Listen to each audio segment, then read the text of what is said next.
feasibility. The top one there is really, really important. A project will fail if it takes too long to be completed before it's useful. This kills IT projects all the time.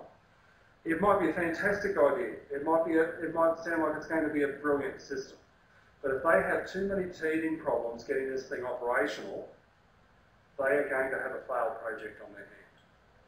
Now, it's either going to be a failed project because all of those problems that come up are going to cost dollars, resources for you to try and solve one by one, or even if they solve the problems, if it takes too long to get this thing operational and really functional in the organisation, it will have lost so much credibility with the staff of that organisation that they'll never trust it anyway.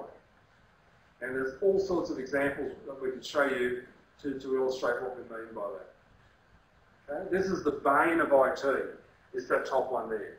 If the project takes too long to get it fully operational, it's going to fail.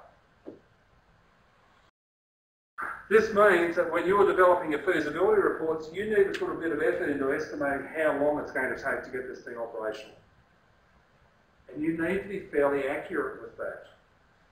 Because if you come in with an estimate and say, look, this thing's going to be operational in 3 months' time, and it's still not working in 6 months' time, you've completely blown your credibility.